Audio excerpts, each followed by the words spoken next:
Hey guys, welcome back. So today we're out at the range to continue our series in talking about pre-ban rifles that were available before 1989 and rifles that are currently on the market that replaced them. Today we're going to talk about the HK91. Now in the 1980s, this was a very popular rifle. They could be had for right around 600 bucks, maybe a little bit less. And they were just lightweight, well-made, reliable, and again, popular on the US market. The counterpart, which we've already done a video on, the HK93, was also very popular, and it was chambered in 5.56.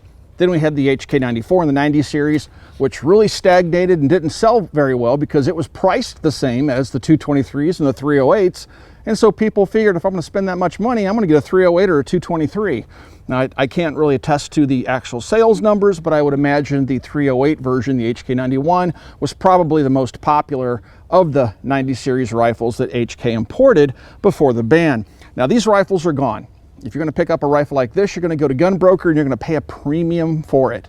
And that's really sad. But thankfully, there are some alternatives that are on the market right now that we're going to show you this afternoon and share our thoughts on each one of them. So we're going to get started by putting this one down and just quickly point out the three rifles that we brought out here today for you guys to take a look at. This one isn't currently on the market, but Zenith is hoping to get this on the market here soon. This is serial number 1, and this one is a gun that's made on HK tooling in Turkey, and MKE, which manufactured this rifle, actually manufactures them under license from H&K, from HK blueprints, and using H&K tooling for their own military. This is a really nice rifle, but this is serial number 1. Maybe Jason can zoom in on it right here next to my index finger. But they sent this rifle because they saw the HK93 video and said, hey, we'd like to send you our 308 to include in your 308 video whenever you do it, and then I have to send it back. So hopefully this is what they send in, and we'll talk more about this rifle here in a few minutes. The other rifle, if you guys are into HKs and roller locks, you're going to know this company very well. This is a PTR, and this is an absolutely beautiful rifle. This is made from original prints, not on original tooling, but from original prints. And it is a very well-made rifle that most owners that I know of think very highly of the rifle. So we're going to take a look at this one. This one is not the GI model. I opted to have the Picatinny rail welded on top, but we'll talk about options for this gun a little bit later. And then finally, the Century Arms C308. This one is manufactured by Century Arms and is currently available, probably the most affordable of the three rifles on the table. And again, it has the pick rail on top, but you'll notice the rear sights are different, and we'll get into that here in a few minutes as we talk about the differences and the positives and negatives of each of the three rifles that we have out here. So let's go ahead, get some magazines loaded up, and start shooting each of these rifles and share our thoughts about them. This is the PTR. It's a 101 series, which means it has the pick rail across the top. The 100 series will be their GI model, which will be a closer facsimile to the original HK91 design. Now, I have swapped out the front handguard, which came as a slim handguard. We'll show you what that looks like on another gun, with the thicker handguard that you see here, which is something that I prefer. I prefer it because it has better heat mitigation and it just feels better with my large hands. Now, this is an interesting gun because originally PTR had purchased the tooling and the technical data package from FMP from Portugal, which was known to make good quality HK91s or G3s for their military. And when they were done with the design, the folks from PTR purchased all that information, but most of the tooling's obsolete. And so they use modern tooling methods to build the guns, but they're still using the original technical data package, which is supplied from H&K, so they're built to H&K specifications. This is an actual HK handguard, and it fit perfectly onto the gun with no issues. Now, I do have the original HK91 here next to it, so you can see some of the differences between the two guns. This gun has kind of a gray color to it, and this is more black. This is the old school HK gray. Of course, this one has a polymer, US made lower receiver. This one has a stamped sheet metal with the larger grip, but the trigger components will look the same. Actually, you could swap most of the components out, if not all of them, between this gun and this gun. So those are the biggest differences. The charging handles are the same. The rear sight on the original HK is a diopter sight. It does not have the facilities to adjust for windage without a screw. It uses a Phillips head, and then there's a special HK tool that's required to adjust for elevation on the drum. The rear sight on all these guns is the only adjustable one. That may not be the case on the Set-Me parts kit gun, but I'll have to take a look at that. But in general with HK, the rear sight is what you adjust for elevation and windage for zeroing your gun. All right, so the FMP model has a different sight. It has the same HK style drum with the big bright orange numbers on it. You have number one, which is a V notch, and then it goes all the way around to 400 meters for elevation. So this is pre-elevation. Now, I never use number one. The V notch is so imprecise. I prefer to have an aperture. So I zero all my guns to be BZO'd at 100 yards with the 200-yard aperture. So I can have that versus the V notch. And that's true to H&K. What's nice about this one, though, is your windage has this little knob that you can turn to adjust for windage. You still have to loosen a screw to get it to go back and forth, but now you can make those adjustments. With this one, you don't have, with the original HK91 design, you don't have that capability. All right, everything else is pretty much the same for the most part. The charging handle, this one is slightly different.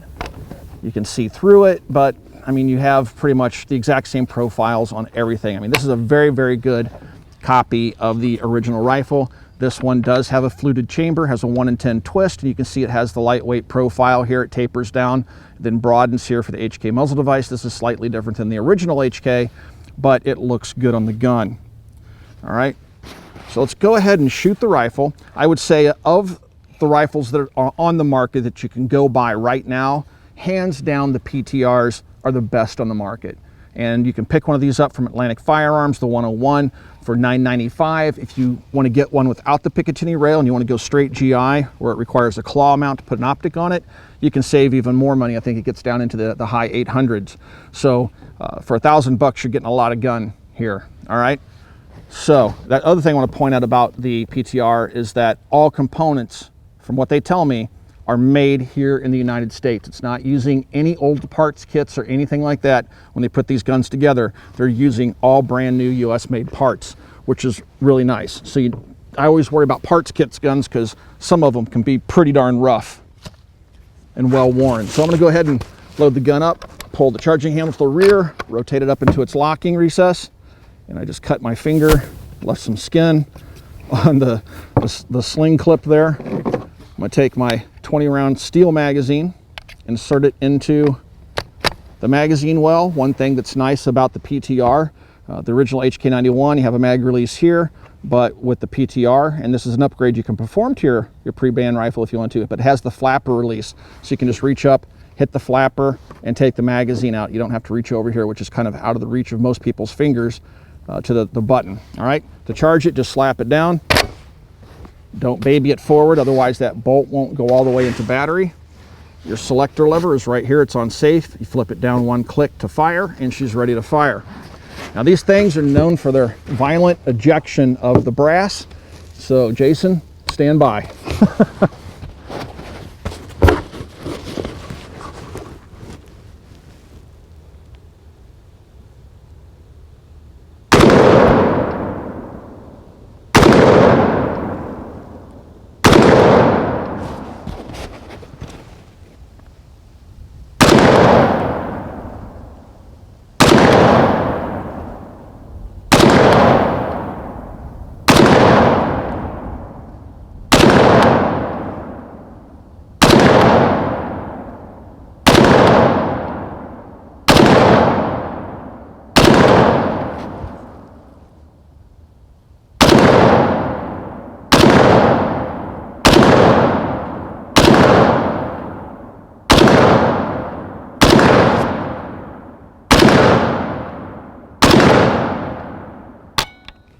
Okay, that's it. The bolt does not lock open on any of these guns. And to release it, I like using the flapper. That's a really nice touch from PTR. Pull the magazine out, put another one in, slap it, and it's ready to fire. So the recoil impulse and everything on this gun is actually pretty manageable. I really like the roller locked rifles. This is a classic rifle. Sadly, when the Germans got tired of it and wanted to move to a 5.56, the HK33 or 93, the 5.56 version of this gun, wasn't to their liking, so they adopted the G36. But a lot of militaries around the world still use rifles like this. And again, of the rifles I have out here this afternoon, this by far is my favorite. I think it's the best value. For $1,000, you simply can't beat the PTR. This is the yet to be released Zenith Z41 rifle. Of course, it's chambered in .308, has the fluted chamber, all that good stuff. This gun is actually made on HK tooling. I've been to the plant in Turkey where it's manufactured for their military, and I've seen the machines. They say HK on them. I've seen the German prints hanging above certain workstations, and this gun is made just like they were made in the 1970s. They're not using a bunch of CNC machines, although they were employing some new technology when I was there, like laser barrel straighteners and things like that, which was being done manually on my first trip over. So they're making improvements and still manufacturing this rifle, although the Turkish military is moving to the MPT-76, which I do have a video on. Now, this gun is as close as you're going to get to an actual military manufactured G3, because Turkey, again, manufactures them for their military and other militaries. However, that's not to detract from the PTR's quality.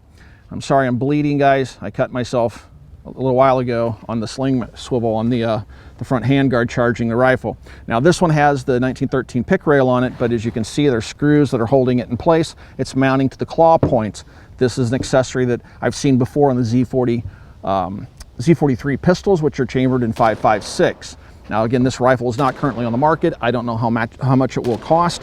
And when I did see rifles listed on the Zenith website, they had 5.56 rifles listed for a short time that had some very awkward stocks and fore-end grips and stuff on it that was probably meant to make it US compliant based on 922R laws. So this one definitely has the right look to it, but I'm pretty sure what they're working on right now is trying to get all the 922R components to make this a legal rifle in the US. Hopefully it actually appears, but if you take a look at it next to the HK91, it pretty much mirrors it in every way, and that's because it's made on the same tooling that this rifle was made on itself. It just has different markings on it. Now, the only major difference between this rifle and this one, of course, this one has the HK gray, this one's painted black. This one also has the polymer later version lower, which would be used by the military. And like I said about breaking the guns down, this one has a push pin here in the front where the original HK does not, for legality reasons. You cannot put a lower receiver on here that is a machine gun lower because there is a shelf that blocks it. But that's it, guys. I mean, the rear sight's the same. Everything about the gun is the same. The only thing different on this one I've seen on the Z43 pistol is that it has this muzzle device that only has 2 ports cut into it, and you could replace that with a part from hkparts.net, but everything else about this rifle feels just like its German counterpart. All right, let's go ahead, put the original to the side, and do some shooting with the Z41. Now, this one also has the magazine release here and has the flapper mag release here, something that I very much like on these rifles. To charge them, once again, pull this to the rear, got a load of magazine inserted, and just slap this down. Don't ride the bolt home. All right, you can tell it's all the way home. And now let's see how this rifle shoots. This feels just like my pre-ban because this lower has the same contour to the grip.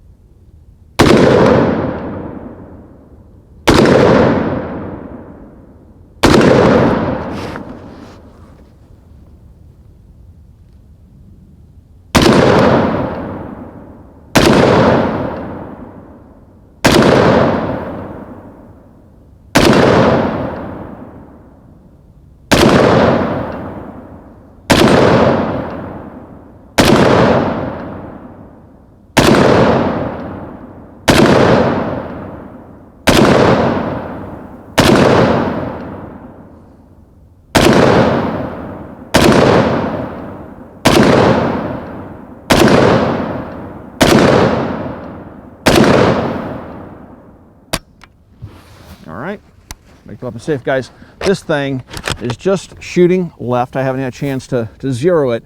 It's just shooting left. The elevation looks right, and it's shooting a nice tight little group, as did the PTR. Just great shooting rifles. Feels really, really good, rock solid, and yeah, works as I would expect an HK91 to work in terms of reliability, form, function, and feel, fit, and finish.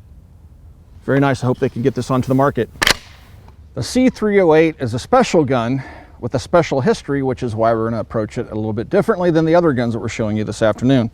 Here is an original attempt by Century Arms to produce a Spanish set-me rifle.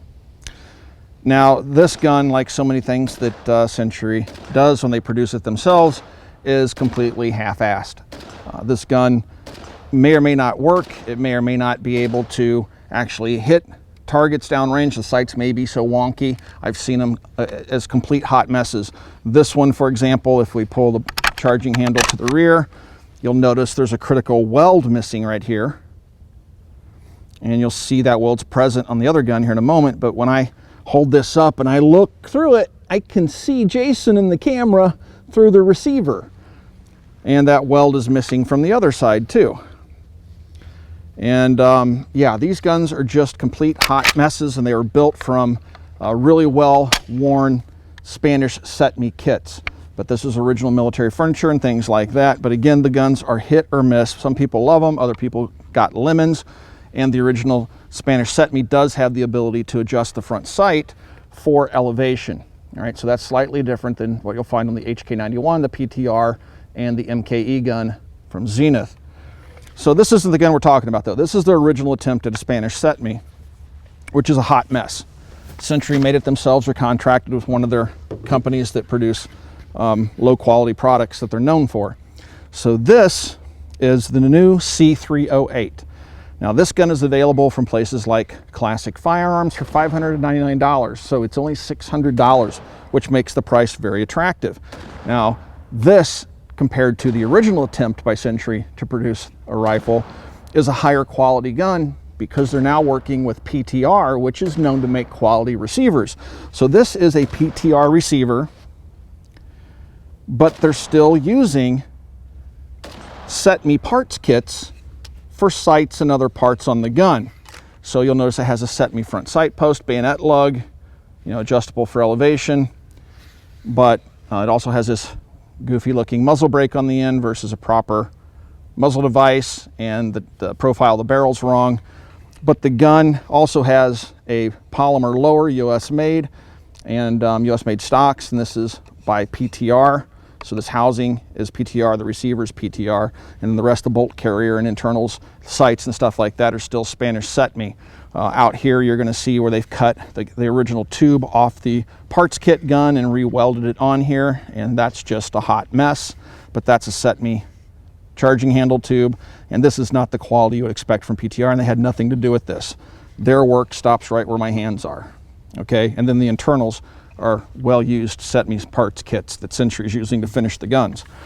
So when you buy this gun, it comes with two of these worn out but usually functional set-me magazines, and you can tell that these are a little bit different than the standard HK91 magazines because they have a different stamping profile, and this actually has a slight curvature to it where the HK91 magazines are straight.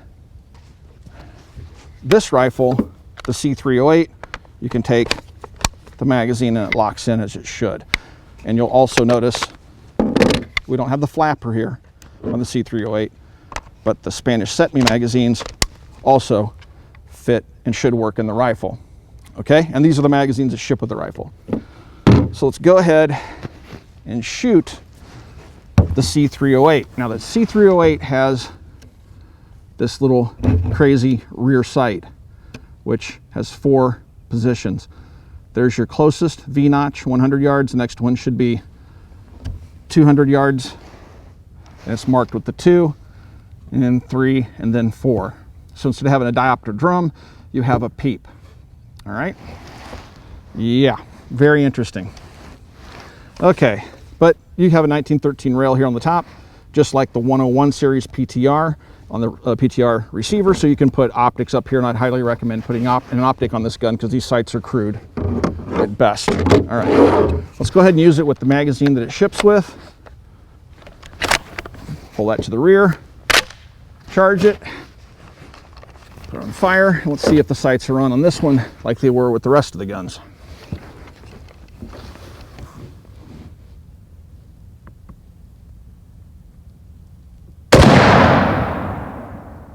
And no, couldn't even hit a target at just over 50 yards. It missed. Try again. There we go. Hit him in the head. All right, so left to right looks good, but elevation's way up there. So I'm going to aim at the bottom of the target. And that hit him in the shoulder. Now, keep in mind, this front sight is really low already. So I need to turn this sight up to bring the point of impact down. The front sight works in the opposite direction. So I need a tool to adjust the elevation.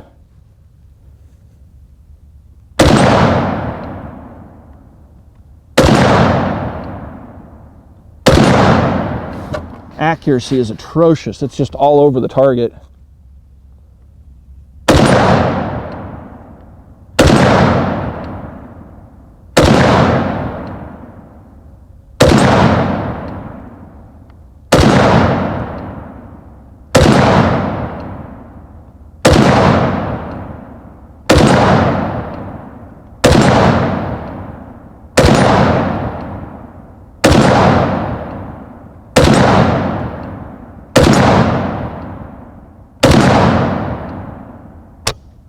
Right, it's empty, doesn't lock open, perfect function, and the sights are just way off. It's a little hard to pull to the rear, no flapper, but I will quickly demonstrate that the gun should, these magazines fit really tight, should work with the standard HK magazines, which you can pick these things up, the steel ones for about 10, sometimes 20 bucks, but the aluminum ones you can pick up for just a couple of bucks if you shop around.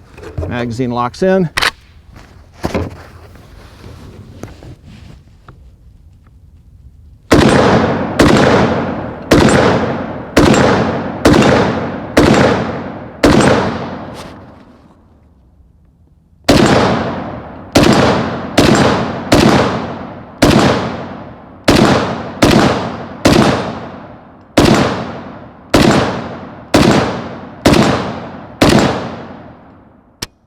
All right, and it works just fine with the HK magazine. So you shouldn't have problems with either of the magazines, including the old ratty looking set me style magazines, which are 20 rounders. We can only get 19, I think, in that one. But there you guys go. This one does have the slim handguard on it as well, but you should still be able to put the triangular handguard on it if you want to pick one up from someplace like hkparts.net. So, yep, the gun works. I've seen reviews on these online, and it seems that most people that get these say that they work. So despite the fact that they have some older parts in some of them, the guns seem to work okay. And I'm really glad that PTR is involved in using quality receivers now, so we don't have to worry about having things like welds that are missing. Of the guns we have out here this afternoon, we have the PTR, the 101, we have the C308 from Century Arms, and then we have the MKE Zenith gun, which is their production sample for import into the US, serial number 1, which isn't quite yet on the market. Of the guns out there, of all that we've tested, the PTR and the MKE are clearly at the top of their class. Now, the MKE gun, based on pricing that I've seen in the past on the Z43 pistols, the 5.56 guns, you're probably looking at, man, $1,600 to almost $2,000 for that gun, should it actually make it into the country. With the PTR 101 that I have here, you're $995 from places like Atlantic Firearms, which makes this very attractive. It's going to come to market at a substantially less cost than the MKE gun. And in my opinion, this gun is every bit the quality. Now, where the MKE gun is still being manufactured on old 70s and 80s era HK tooling, this gun is being manufactured using the technical data package supplied by H&K to Portugal for the FMP series of guns, and it's made using modern manufacturing techniques. And the welds look really clean. If you look at the Picatinny rail that's welded on here, I mean, they're just extremely precise welds. It's just a very well-made gun. I like the fact that You have the adjustment knob here for adjusting windage. Just loosen this screw and you can easily adjust for windage, which I did. I zeroed this gun out. We're going to shoot it here just a little over 100 yards here in a second. And just the paint quality, consistency, everything about it for $995, this gun to me is worth it. And instead of shooting my HK91, which just keeps increasing in value, I will always take a rifle like this PTR to the range instead. So the C308 represents a decent value for those of you on a budget that can't save up the extra $300 to get a PTR. But my recommendation to you is, if you can, forego the C308. Not that it's a bad gun. I mean, it's vastly improved over other Century roller locks that I've seen, as we demonstrated out here this afternoon with the early Setme that they made. It's definitely a step above, and it seems to be a well-made gun that works okay, but keep in mind it has internal components that are going to vary in terms of wear. This gun is 100% new, and for the $300 difference, I would just save up and get the PTR. This is an outstanding rifle for the money. All right, I have some, maybe American Eagle. I'm not sure which, but this is from our friends over at LAX Ammunition. We've shot a multitude of different 308 ammunition out here this afternoon. I have it loaded up into a steel HK magazine. And you'll notice the magazine fits into the magazine well, very smoothly. The flapper release works very smoothly. I'm not fighting with the magazines.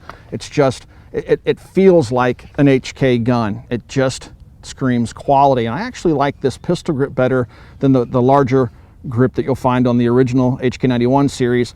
This smaller grip actually works better even for my large hands. The gun's chamber very easily, smoothly. I mean, it's just overall a very, very nice rifle. It has the proper muzzle device. I mean, you just can't beat this gun. Now I'm going to shoot at 100 yards on my man-sized target here.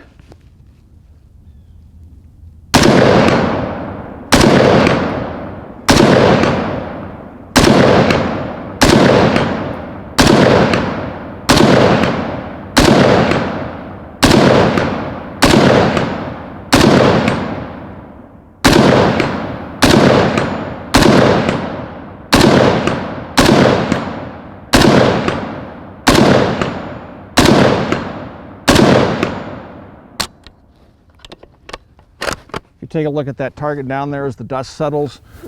All those rounds landed into a nice little group. I mean, just a great shooting rifle. Very, very smooth. And again, when you're talking about roller locks, guys, using old parts kits versus having newly manufactured stuff is kind of critical, because the one high wear item in these are the rollers. And if those things get just a little bit of wear, a little bit out of whack, the guns can start having reliability issues. And of course, if they go way out of whack, they can become dangerous. So having a newly made gun like this really is the way to go, in my humble opinion. All right, guys, I hope you enjoyed the video this afternoon. We tried to take a look at what alternatives were out there on the market. We have the MKE gun coming to market hopefully here in the future. The rifles here made by PTR, I think, are the clear winner in terms of post-ban manufactured firearms. And if you're looking at something like a pre-ban HK91, get ready to get your checkbook out and pay well over $4,000, and that's probably for a beat-up model. The C308 seems to be a decent rifle. It works well. It definitely has better quality than previous examples because PTR has gotten involved, but keep in mind it has those old parts kits, parts inside of the gun. All right, guys, if you'd like to support us here at the Military Arms Channel so we can continue to bring you honest content, honest opinions on firearms like this, you can do that by becoming a Patreon supporter. And there is a link down below. Please click that link and consider becoming a Patreon. It really does help us out here at the Military Arms Channel. Also, if you'd like to support us, you can pick up one of our t-shirts from Forged from Freedom. I believe the t-shirt that I have on today is our Make Machine Guns Great Again t-shirt.